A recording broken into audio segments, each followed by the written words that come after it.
You can have all of me. Just kiss me once! There were 4 reasons girls came to Lunaris, the most elite werewolf academy. At 8 a.m., they waited outside the showers for Roman, the most charming alpha, just to catch a glimpse of him after his workout. Afternoons were spent getting ready, staring at posters of Alpha Griffin plastered across their walls, dreaming of a kiss from him. By 6 p.m., they waited for Alaric to notice them, some even tattooing his name across their cleavage. And at 10, they sneaked into Asher's room, the strongest alpha, dressed in their most tempting nightwear, hoping to be the one he chose next.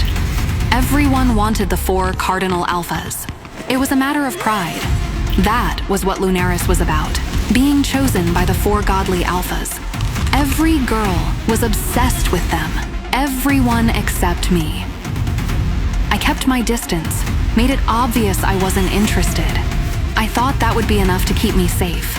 I was wrong. Turns out when alphas start watching you, you don't get to decide what happens next. The alphas called me special, but my town only had one name for girls like me. Whore's daughter, must be a whore herself. That's what they've called me since I could walk. I am Violet Purple, and my mom Nancy is, in fact, a sex worker. I live in District 1, raised by a prostitute who found me in the trash. That's the version people whisper anyway. She named me Violet because of my purple hair. I grew up poor and abused. A freak with no explanation for my strange appearance. But to my surprise, I got accepted into Lunaris Academy, the elitist werewolf school where alpha werewolves pick their future queens. How the hell did I end up at Lunaris Academy? Me, a nobody, a virgin girl from the trailer park. It started with a broken glass, and a wolf who wouldn't stop staring at me. I wasn't supposed to be out of my room when my foster mother, Nancy, had clients. But I'd gotten thirsty. The water from the bathroom sink tasted like rust, and I'd hoped to sneak a glass from the kitchen. Nancy survived by selling her body, and I survived by staying out of her way. A werewolf man sat on our couch. I could tell by the way he moved. In our world, werewolves had money, and humans had nothing. And Nancy's clients were always werewolves, but this one was different. He wore a dark blazer with a silver wolf crest stitched over the breast pocket. Lunaris Academy.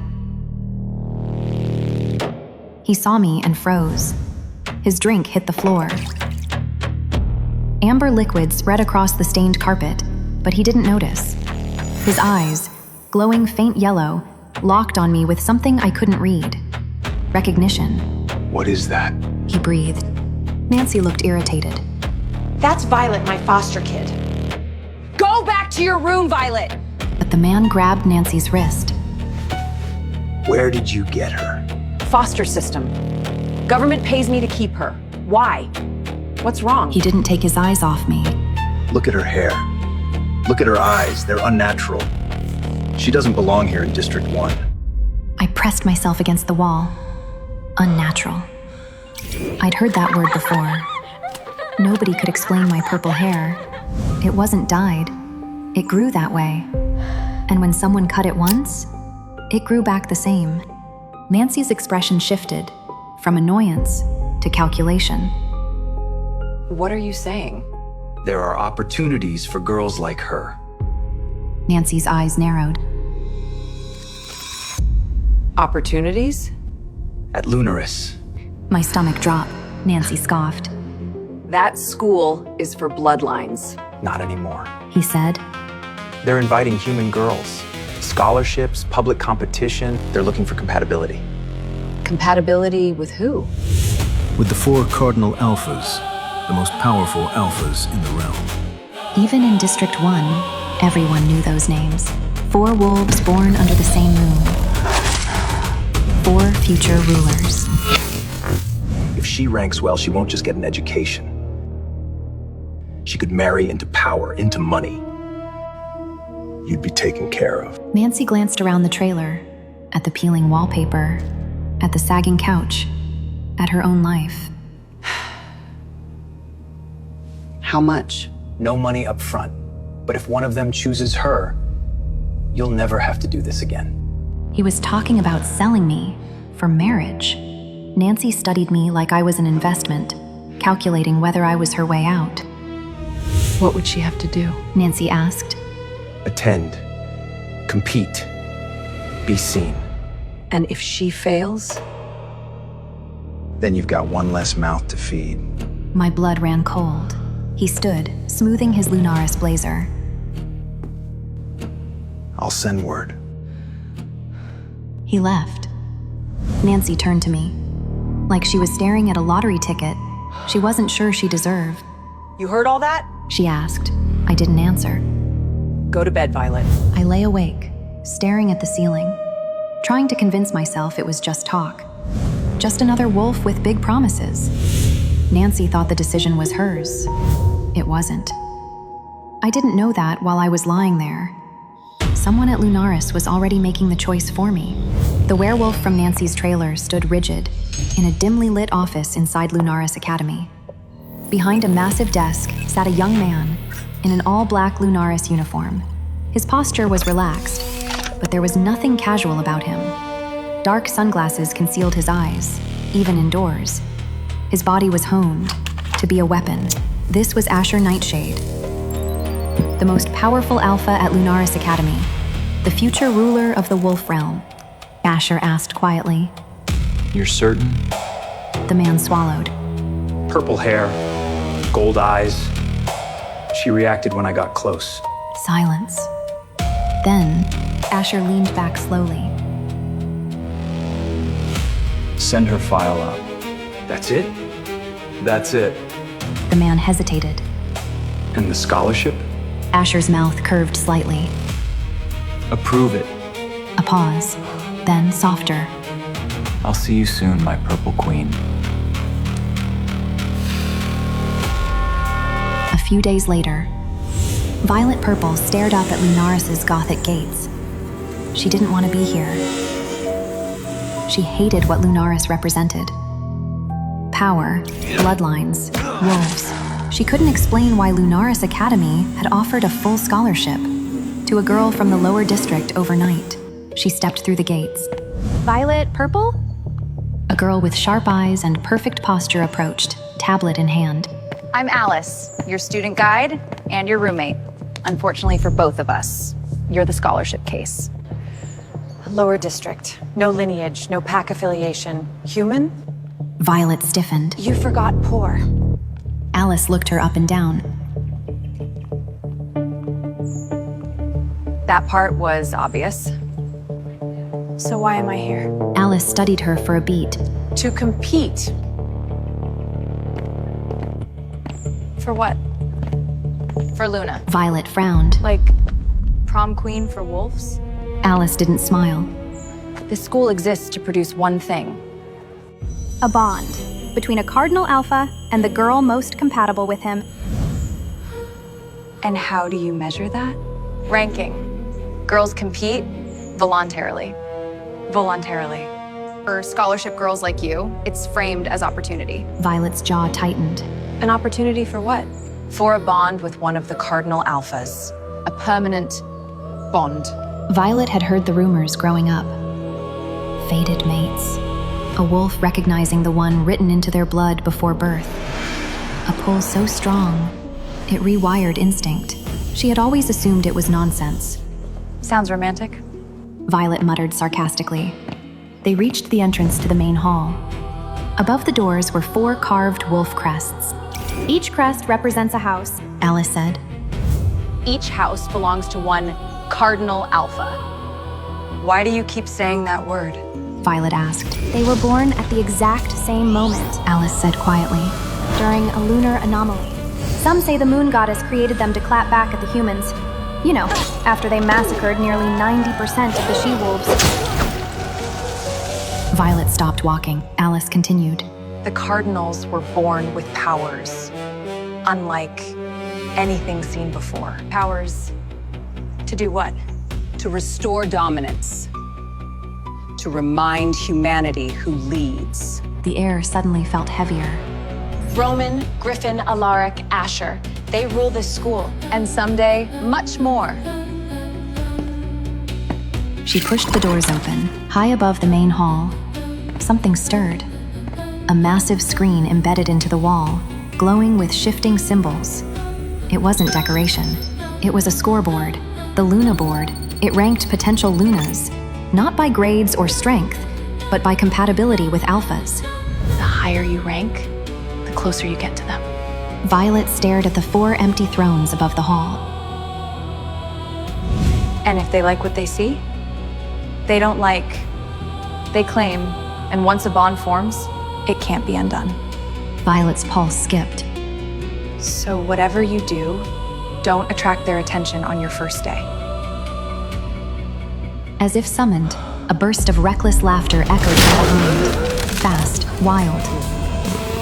Violet turned.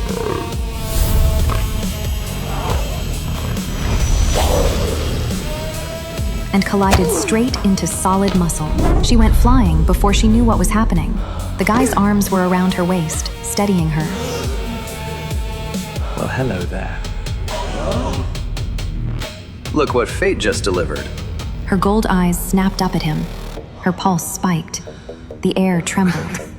Roman, one of the 4 cardinal alphas, blinked in return. His grin faltered, just a fraction. Like he'd felt it too. What was that? He muttered under his breath, too low for her to hear. They stayed like that for a moment. His warm breath tickled her neck. Violet shivered, realizing how much trouble this guy could be. Then the chaos resumed. A loud growl roared from nearby.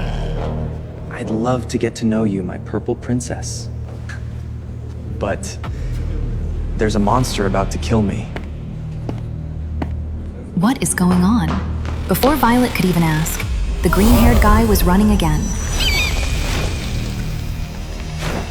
Just as Violet was about to make a quick exit, she noticed something on the floor. It was a sapphire pendant, a teardrop surrounded by tiny diamonds. Hey, you dropped this? Figuring it must have fallen off when they collided, Violet frowned. This wasn't just any necklace. The intricate engravings suggested a family heirloom. Another growl split the air, louder, closer. She looked up.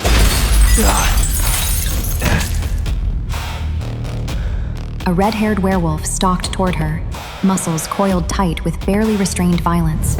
Hatred burned in his eyes. What did I do? She thought, panic rising. His gaze locked onto the necklace. Without warning, he lunged. Help! His hand closed around her throat. Her back slammed against the wall. His grip was crushing. And something inside her reacted. Not heat, not recognition. Pressure. Her pulse surged violently in her veins, like her blood rejected the contact. Griffin, another of the cardinal alphas, froze for half a second. His pupils flared wolf-wide. A low, guttural growl rumbled out of him. Not triumph, confusion, as if his wolf had expected something else. Violet's vision blurred. Why isn't anyone helping? The other students looked away. A chilling realization washed over her. This guy could kill her right here, right now, and no one would care. This wasn't an execution. This was something else. Fate. They stared at each other with unsettled recognition. Panic blinded her, until, just as suddenly, he set her down, almost gently. To Violet's surprise, his eyes softened, just for a second, like he hadn't meant to hurt her. Listen, Purple Girl. I don't know what you and Roman are up to, but if you touch my stuff again, it won't be good for anyone. His stuff? Oh no. Violet realized he was the necklace's owner. The green-haired guy must have stolen it. That explained why he was running. Don't get caught up in Roman's games. He warned before stalking off with the necklace. Breathless and trembling, Violet had no idea what was going on. She just lay there, humiliated and terrified. Before she could move, another tall, imposing guy stood before her. Not again, she thought. He wore dark shades, which immediately set off Violet's internal alarm bells. Something told her the shades weren't a fashion statement, but a necessity, because there was something off about him, something darker. Violet's heart pounded, and a weird tingle ran through her, a warmth settling in her stomach. Behind those shades, she felt the weight of his gaze sizing her up. His eyes raked over her body. her breath caught from a sudden jolt of fear. Whatever was drawing her to him, it wasn't good. Suddenly, his lips twisted into a wild, unsettling grin. Welcome, my purple flower. What the hell? High above them, the Luna board stirred. A new name burned into the stone at the very bottom of the list. Number 20, Violet Purple. Whispers and gasps all around. The new girl, the strange one with purple hair and gold eyes, had already made the Luna board on her very first day. The Alpha's smile widened, like he knew something she didn't. Violet's fear spiked. She ran. She didn't look back, not even once. She tore through the halls of Lunaris at a full sprint. Students flattened themselves against the walls as she passed. Her pulse wouldn't settle. Her lungs burned. Left, right, down a corridor she didn't recognize. She finally skidded to a stop when her legs refused to keep going. Silence swallowed her. No wolves, no whispers, no Luna board. Just her ragged breathing echoing off the walls. Get it together. This wasn't District 1. No one here knew how many times she'd been cornered in an alley. No one here knew what it felt like to go to bed hungry, to fight for space, to survive. She'd handled worse than rich wolves with attitude problems, Roman's chaos, Griffin's violence, that guy with the shades. She straightened. They don't scare me. A lie, but one she'd lived on before. Footsteps approached. Wow. A familiar voice said lightly. You move fast for a scholarship girl. Violet turned. Alice stood at the end of the corridor, arms crossed, slightly breathless. You have been here for 10 minutes. Alice continued, walking closer. And you've already collided with 3 Cardinal Alphas and triggered the Luna board. 3 Cardinal Alphas? Yeah. That's not possible. It shouldn't be, not on day 1. Not without scoring, not without evaluation. Especially not for a human scholarship student. Violet felt that familiar prickle crawl up her spine. What does that mean? It means something is reacting to you. Principal Jameson is going to want to see you. Why? Because when the lunar board moves unexpectedly, Alice's expression hardened. Lunaris notices. Great. Alice gestured down the hall. Come on, before this gets worse. As she knocked Principal Jameson's office, a voice called out, "Come in!" Principal Jameson looked up. Her polite smile vanished when she saw the bruises on Violet's neck. Did Griffin Hale do that to you? Griffin Hale? Is that his name? Yes. Jameson's jaw tightened. And Roman was involved? Violet didn't answer. Jameson stood slowly. You collided with 3 Cardinal Alphas within your first hour? Violet blinked. I didn't exactly schedule it. And the Luna board responded. That doesn't happen. Not without evaluation. Not without compatibility markers. Compatibility with whom? Jameson held her gaze. With one of them. The air shifted. Most of that attention is already spoken for. Bloodlines, families, girls who were raised for this world. There is one student in particular, Autumn Carson. Jameson spoke the name with quiet reverence and unmistakable caution. Jameson's voice lowered further. Everyone expects one of the Cardinal Alphas to claim her. She has the pedigree, the bloodline, the backing. She is important. Violet held her gaze. And I am not. So then why am I here? Because something reacted to you. Something? One of them. Possibly more than one. Violet's pulse skipped. And I'm guessing that's not possible. It shouldn't be. Silence stretched between them. If you are compatible with one of the Cardinal Alphas, it changes things. For who? For everyone. And if I'm not? Jameson's eyes flicked briefly toward the window, toward the academy beyond. Today was a very dangerous coincidence. A knock at the door. Alice pokes her head in. Alice, take Mrs. Purple to the infirmary. Jameson said quietly. Get those marks treated. Violet turned to leave. Miss Purple. She paused. If the lunar board moves again.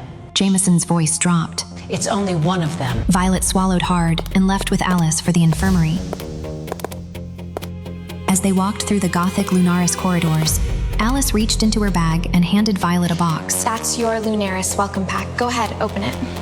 Violet hesitated, then unzipped the bag. Textbooks, supplies, and a sealed phone box. her breath caught. No way. Alice smiled. All warmth again. We give devices to scholarship students. Helps you stay connected. Just log into the Lunaris Academy app. Campus Wi-Fi is everywhere. Violet turned the box over in her hands. Come on, let's get you to the infirmary and have those wounds checked. As Violet followed, phone still in her hand, the words of Principal Jameson wouldn't leave her. If the Luna board moves again, Cray is only one of them. Moments later, they entered the grand, impressive infirmary ward. A healer, one of those super rare werewolves who could do healing magic, was lecturing a student, a guy whose arms were covered in fresh burns. Violet barely registered the actual healer before her attention snapped to the guy. You can't keep doing this to yourself, Alaric. I'm fine. He grumbled, obviously annoyed, as the healer's magic soothed his burns. Violet couldn't be sure, but she thought she saw faint sparks crackle across his skin, dancing like trapped lightning, and she noticed that no one else stood close enough to touch him. He must have felt Violet staring because he turned, and their eyes met. Holy moly, Violet forgot to breathe. Her cheeks turned pink. He had whitish blonde hair framing a face that was ridiculously good-looking, but it was his eyes that really got her. Stormy blue, like a gathering storm. That's Alpha Alaric. Great, another Alpha, but this one seemed different somehow. No one can touch him. Why? Alice didn't answer, but cryptically stared at the burn marks on his arms. Violet studied him. He had a quiet intensity, but instead of being cocky, there was an innocence about him that was strangely attractive. With those striking sapphire eyes, he could have easily been the most handsome Alpha she'd met today. Violet felt some kind of strange connection with him, but why? She'd never even seen him before. His gaze swept over her, head to toe, like he was checking her out, sending a surprising jolt through her. But just as quickly as that little flicker of excitement appeared, it was squashed by his sudden, cold, dismissive attitude. His expression made it clear he wasn't interested. Any idea that he might have been was shattered by his icy indifference. You're good to go, the healer said, finishing up with him. Done. Alaric brushed past Violet, and in that quick, fleeting touch, a spark jolted through her. It was like static shock, sharp, unexpected, and strangely exciting. Violet froze, her breath catching in her throat. Alaric stopped short. He looked down at his hand, then at Violet. Confusion flickered across his face, sharp, startled, unmistakable. He touched her, and she was fine, as if his lightning didn't surge, but recoiled, like it had hit something it couldn't burn through. His storm didn't harm Violet. It hesitated. How? For a split second, the storm in his eyes surged, then his expression slammed shut, colder than before. Without a word, he turned and walked out. Violet stood there, heart racing, skin still tingling. Did you see that? Alice was staring at Alaric's retreating back. That's impossible.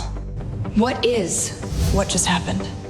Alice looked at her slowly. Alaric doesn't touch people. I noticed. No, you don't understand. He can't. Violet frowned. Alaric controls lightning. Not metaphorical lightning. Actual voltage. His body discharges constantly. Static current, storm buildup. That's why no one stands near him. Violet looked down at her own hands. But he touched me. And you didn't burn? Violet swallowed. Silence settled between them. Why? The Cardinal Alphas aren't like other wolves.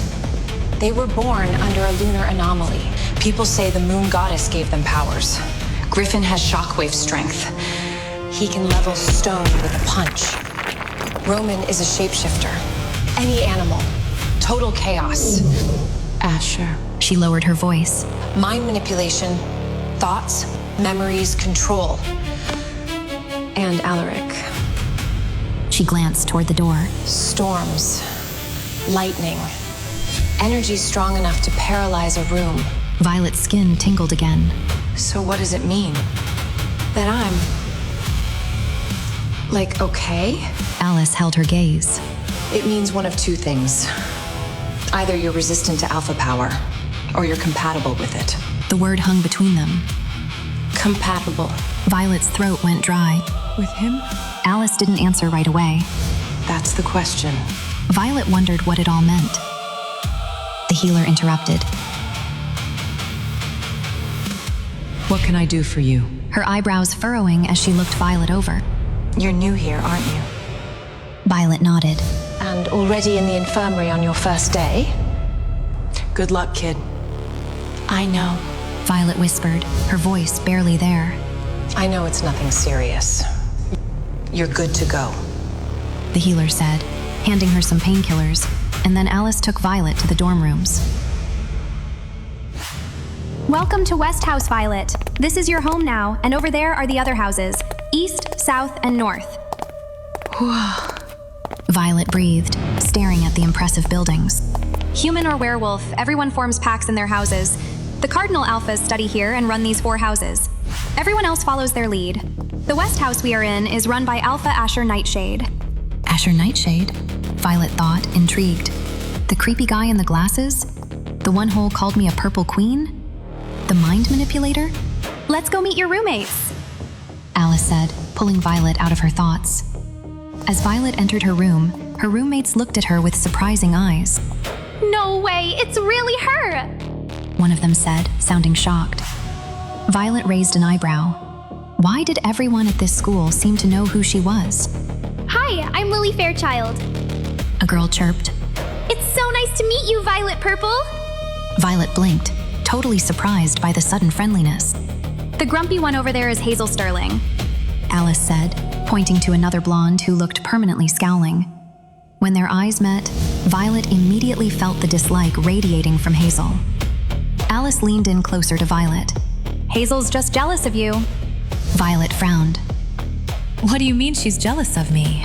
She asked Alice, then turned to Hazel. No offense, but we literally just met. Why would you be jealous of me? That makes 0 sense. Offense taken, Hazel said.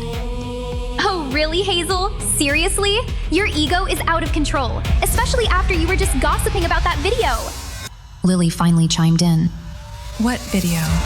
Violet asked. All 3 girls turned to her, looking at her like she was totally clueless. You haven't checked your newsfeed, Lily said. Newsfeed? Violet echoed, even more confused. Biodome, Lily explained. It's where everyone at Lunaris Academy gets all the school news. And yeah, you're kinda trending right now. Before she could even grab her phone to search for this biodome thing, Alice had hers out. Alice searched for the video using Violet's name, and there it was. Violet's eyes widened as the video started playing. It was a clip of Griffin manhandling her. Oh God, who the hell got... As she watched herself, awkward and vulnerable, the thought that the entire school had seen her like that burned in her chest. Gods, you're so lucky. Hazel sneered from her bed. Lucky? Violet shook her head, exasperated. What are you talking about? What's so special about these guys that everyone's losing their minds? The Terror 4. Lily answered with a wry smile. Most of us would kill to even be seen by them. But unfortunately, only those ranked between 1st and 20th have their attention. Violet's stomach tightened. She thought about the green-haired thief, the red-haired brute, the one with lightning under his skin, the man in shades who'd looked at her like he'd been waiting his whole life. That wasn't coincidence. That was gravity. That was forced proximity. As if her life hadn't started today by accident, but on schedule. As if she hadn't come to Lunaris to learn about the Cardinal Alphas, but to change them. So, Alice grinned. Any alpha you like? What? Violet blinked. You're in the top 20 now, Lily said. They'll see you as an equal. But Hazel scoffed. Please, they're all practically taken. Yeah, but no one's officially Luna yet. Alice shot back. Hazel's smile turned sharp. Don't kid yourself. Autumn's already been raised for that crown. Violet stiffened. Autumn. For a split second, her mind traced back to Principal Jameson's office. There is one student in particular, Jameson had said. Her name is Autumn. Hazel continued. Number 1, never challenged, and she doesn't lose. Autumn was the girl Lunaris had been preparing for. The one everyone assumed would be chosen. The one the rules were built around. What none of them knew yet was that Violet, the strange, purple-haired girl standing in front of them, wasn't meant to follow that rule. She was meant to break it. For now, Violet's patience finally snapped. All right, enough! It's not like I am even interested. She looked each of them in the eye. I'm so sick of the ridiculous drama at this school. Violet's roommates were speechless. A heavy silence filled the room. Violet didn't wait for any response. Turning her back to them, she lay down on her bed and closed her eyes, shutting them out. Sleep came quickly, her body exhausted and her mind still buzzing from the day's craziness. That night, Violet's life changed. Violet stirred in her sleep, strong arms wrapped around her, a face buried in her purple hair. It felt so good she instinctively snuggled closer, murmuring softly. She'd never felt this safe and secure. And his scent? Totally intoxicating, and somehow familiar. She chuckled low in his chest as she nuzzled his neck, her nose brushing his skin. She moaned softly, pressing closer, and he laughed. Then Violet's eyes opened. The ceiling above her was cracked, stained brown from old leaks. The air smelled faintly of cheap alcohol and rusted pipes. Her trailer. Her stomach dropped. Was she back in the trailer with Nancy? But the arms around her didn't belong there. They belonged to Asher Nightshade. For a second, Violet's brain refused to process it. Then everything from today slammed back into her. Lunaris, the Luna board, the Alpha with the dark glasses. You. She breathed. Asher didn't move. His arms stayed wrapped around her like this was the most natural thing in the world. Hello, he said softly. She broke free from Asher's hold. A million questions raced through her mind. She glared at Asher, pure hatred coursing through her. What the hell are you doing in my house? Asher leaned casually against the wall like he owned the place. relax. He said. You're not actually here. Her stomach twisted. A dream. He was inside her head. Of course he was. You think this is funny? She snapped. Asher smiled. I think it's interesting. That smug look made her blood boil. She stormed toward him. Stop, he said calmly. The word dropped into the room like a weight. An alpha command. The air itself seemed to tighten. Most wolves would have frozen instantly, but Violet didn't even slow down. Asher blinked. What? How? Remembering Griffin's move, she grabbed Asher's throat and slammed him back against the wall. What have you done to me? She snarled. For a split second, Asher just stared at her hand around his neck. Then he laughed, low, thrilled. You disobeyed my alpha command. He murmured. That has never happened before. She tightened her grip. You dragged me into this dream, didn't you? Dragged? He repeated, amused. No. His eyes gleamed behind the dark lenses. I was curious. About what? About you. Violet glared. Well, congratulations. Curiosity satisfied. Now get out of my head. Asher tilted his head slightly. No. The room shimmered. The trailer walls bent like heat waves. Reality folded in on itself. Violet blinked. Now she was on top of him, straddling him on a massive bed. Oh, hell no. She tried to scramble away, but the dream resisted her. Asher sat up beneath her, completely calm. You really should relax, he said. This is my dream. That explains the creepy decor. Violet shot back. He ignored that. His attention had sharpened, focused. You disobeyed me. Violet rolled her eyes. You're not my boss. No. Asher said slowly. I'm the alpha. Every wolf in this realm obeys. His hand lifted, fingers brushing lightly through her purple hair. Violet's breath hitched before she could stop it. Do you know how long I've been looking for you? He murmured. Her stomach twisted. Looking for me? His fingers lingered in her hair. For someone like you. I never knew I'd find you in District 1 of all places. The human slums. Memory flickered in her mind. The wolf in the trailer. The glass shattering. The way he'd stared at her. You. Violet said slowly. You sent him. Asher's mouth curved. He recognized you first. His voice lowered. But I approved the scholarship. Ice slid down her spine. So you dragged me to Lunaris? I invited you. He corrected. Then his voice shifted, curious again. But that's not what interests me. His hand slid down, tilting her chin toward him. You disobeyed an Alpha command. Violet stared at him. And? And the only person who could do that... His voice dropped to a whisper. ...would be my fated mate. Her face went white. No. She shoved his hand away. Absolutely not. Asher studied her carefully. Then he smiled slowly.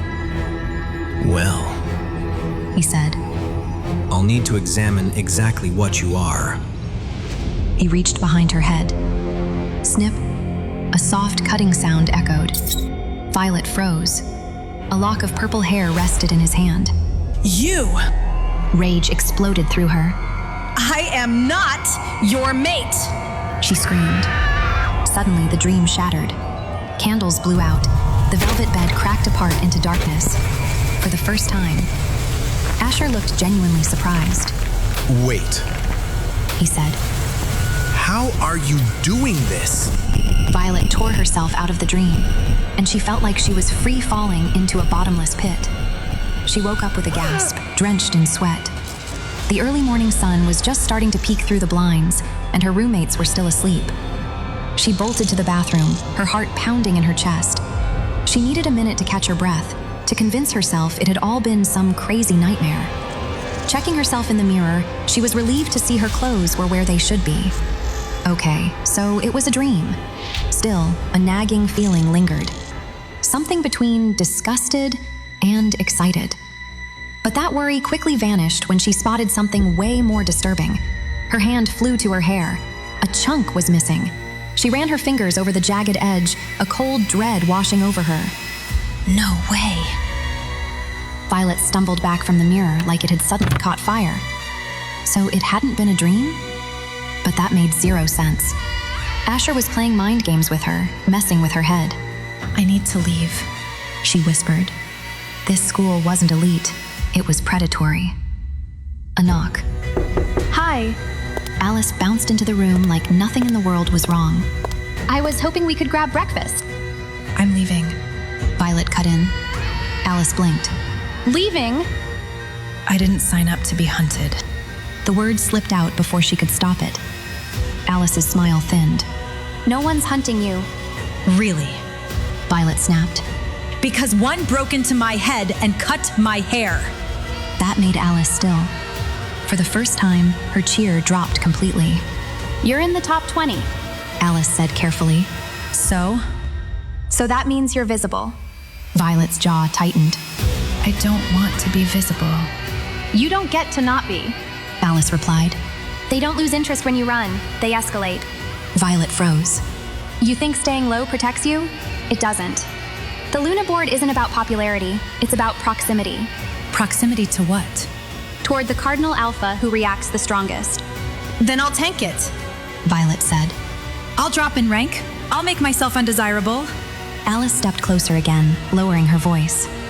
You don't understand. Falling doesn't make you invisible. If you really want control, you climb. Violet swallowed. And if I don't? Then someone else decides for you. That hit harder than the missing hair. Because Violet knew what it meant to have choices taken. Back in the lower district, girls didn't get to choose either.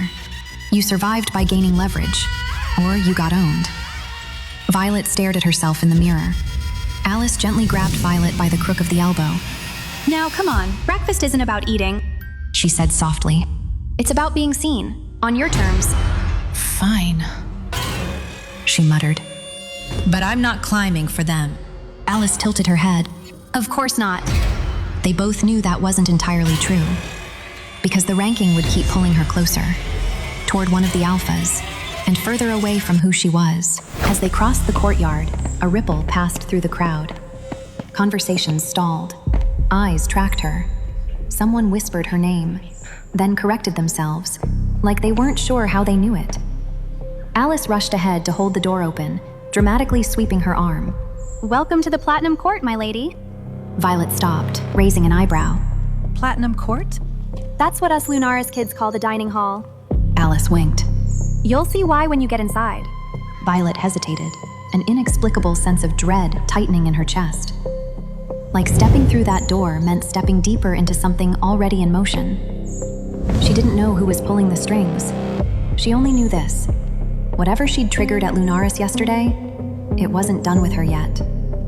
She stepped inside and froze, taking in the dining hall. This place was seriously impressive. Golden sunlight streamed through giant arched windows, lighting up gold walls. The marble floor was so shiny it looked like a mirror, reflecting the chandeliers sparkling overhead. But underneath all the fancy decorations was a strict social order. Downstairs was for the regular students, the humans and lower-ranked werewolves who hadn't made a name for themselves yet. From downstairs, you could see where the real VIPs sat. A fancy staircase with gold-trimmed railings curved up to a raised platform, the elite section, just for the top students. They acted like they were too cool for school, looking down at the regular kids, sometimes with smug grins or sneers. Violet and Alice stood in the breakfast line. Alice chattered away, oblivious to the fact that Violet's mind was miles away. From her spot, Violet could see 4 special chairs, bigger and fancier than the rest, in the middle of an elite section. Even without Alice saying anything, Violet knew those were for the Cardinal Alphas. She was incredibly relieved the thrones were empty. This school was seriously messing with Violet's head. Earth to Violet! Alice snapped her fingers in front of Violet's face. The line's moving. Violet realized she'd zoned out and left a gap between herself and Alice. Then, out of nowhere, some girl just waltzed past the entire line, right to the front. She grabbed a plate and started piling on food like she owned the place. Violet waited for someone to say something, anything. But nope, everyone just acted like this was normal. Why aren't they doing anything? Violet asked, confused. Because that's Hope, Alice said, like that explained everything. So who is Hope? Alice gave her a look. You didn't even bother looking up the top 20, did you? Nope. Why would I? Alice facepalmed. She's Autumn's, personal assistant. Violet just shook her head, utterly confused. Why is this Autumn girl so damn important? Alice leaned in close. Autumn is the only pure-blooded she-wolf in the whole school. Violet almost couldn't believe it. A pure-blooded she-wolf? They were legendary, and almost extinct. Alphas would practically kill for a chance to marry one. Marrying a pureblood meant the possibility of having a true werewolf baby, not one with diluted genes from a human werewolf pairing. So Autumn Carson was the key to boosting the werewolf population. Just then, Hope strolled past, headed for the stairs up to the VIP section. Violet followed Hope's path until she set the tray down at a table where a girl with striking silver hair sat. And Violet knew it immediately. This was Autumn Carson. Vivid blue eyes, heart-shaped face, pointed nose, and full lips. As if she'd felt their stares, Autumn turned and locked eyes with Violet. Autumn's gaze felt like a challenge, as if she expected Violet to back down. But Violet didn't back down. Violet knew girls like Autumn, the ones who acted all angelic while hiding their true selves. Hope must have caught Autumn's attention because Autumn was the first to look away. That small victory gave Violet a flicker of satisfaction. Let's go, Alice urged, pulling Violet away. Alice swore Violet was going to give her a heart attack one of these days. The line moved quickly. Violet piled her tray full of food and made a beeline for a table. But she didn't get far. Alice grabbed her arm. Where do you think you're going? You're number 20 on the Luna board. Your spot's upstairs. She pointed toward the balcony where the elites were eating. Just as Violet feared. Yeah, about that. Violet glanced at the privileged students above. I think I'll eat down here. No, Violet. Alice started, but it was too late. Violet was already heading for a table on the lower level.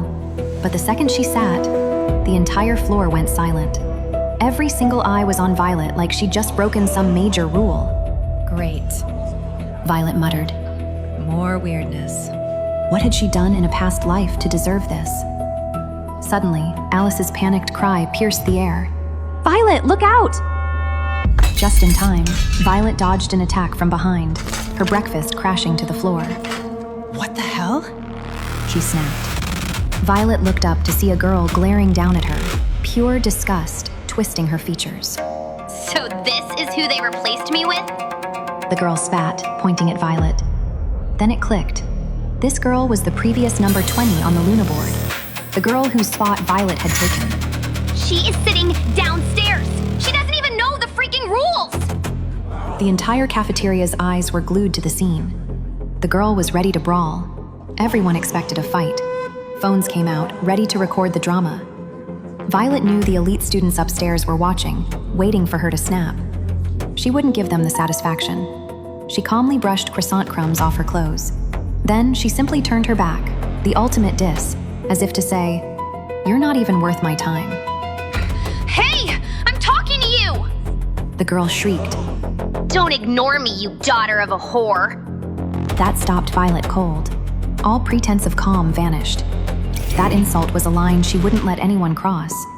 This girl needed a lesson. Violet turned, a storm brewing in her eyes. And the girl's confident smirk faltered. In a flash, Violet was standing right in front of her, the girl scrambling into a fighting stance. Violet raised an eyebrow. So she thinks she can fight? Good. These preppy princesses had no idea how a street kid like her threw down. What's your name? Violet asked, momentarily pausing the inevitable showdown. The girl blinked, thrown off. Paige? She started. Then her face twisted in outrage. Wait, you don't even know my name. And you stole my spot? Violet poured gasoline on the fire. Sorry, I don't usually bother learning the names of people beneath me. You! Paige's eyes blazed. She swung, but Violet saw it coming a mile away. She grabbed Paige's arm and twisted it behind her back. Paige yelped. How dare you? Do you even know who I am? Paige shrieked, struggling to break free. Violet ignored her, grabbed her hair, and forced her to face the crowd. Listen up, everyone! Violet announced, her voice ringing through the cafeteria. I don't care who you are, where you're from, or what fancy privileges you have at this school. She continued, locking eyes with Autumn, whose attention she'd now captured. I don't even know why I'm here. But I know my place, and I'm not trying to climb the social ladder, so I'll stay in my lane, and you stay in yours. No drama, no fights. Just leave me alone, and we're good. Violet's voice hardened. Oh, and one more thing. No name-calling. Especially that word, whore. That one really ticks me off. But Paige didn't get the memo. You're nothing but a whore, bitch. Paige yelled. That was it. Violet dragged Paige to the spilled food and shoved her face right into the mess. Paige sputtered and thrashed, but Violet held her down. Gasps echoed around them. This was definitely not what they expected. Where I come from, we don't waste food, Violet said, her voice dripping with sarcasm. And if it falls on the floor, you pick it up. Just like you're doing now. Paige finally stopped struggling, and Violet let go. The girl was sobbing, her face and hair covered in food. Violet stood up straight and scanned the room, daring anyone to challenge her. Suddenly, shockingly, one of the girls in the elite section stood up and started clapping slowly. Another joined in, then another, until the whole elite section was applauding.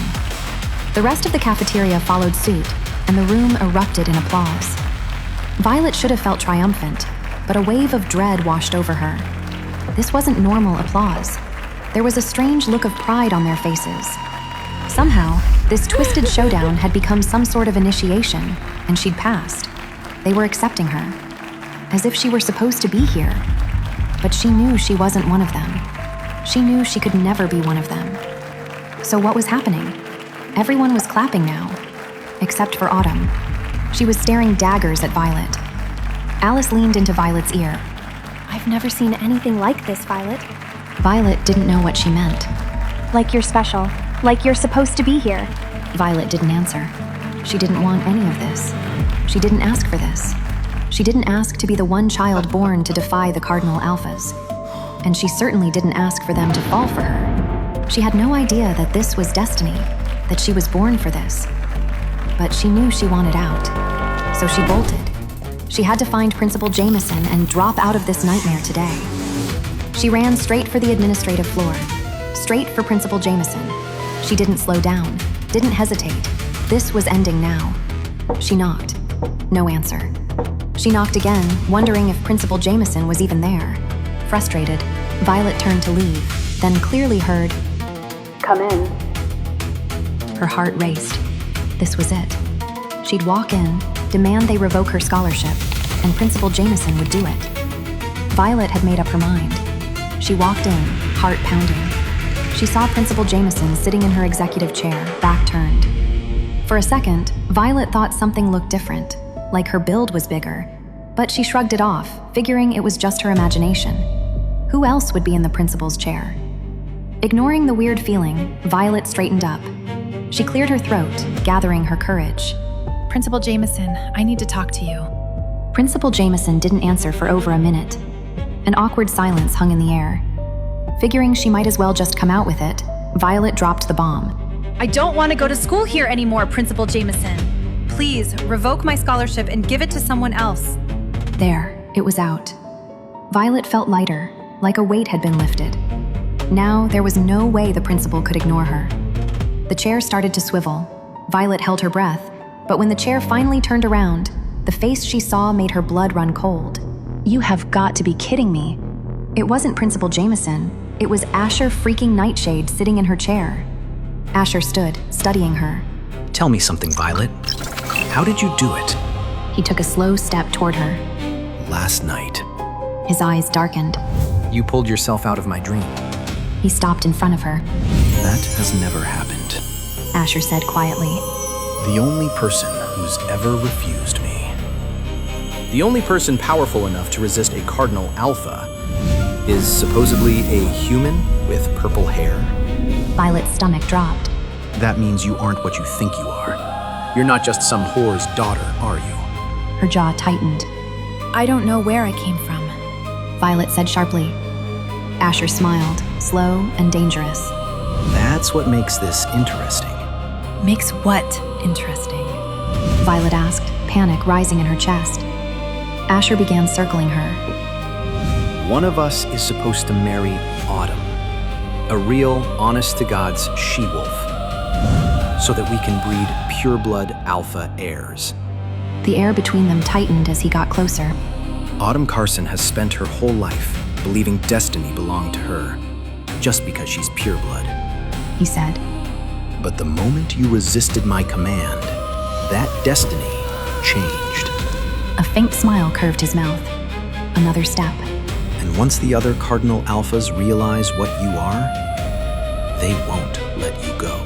Violet freezes as Asher leans even closer. Close enough to kiss.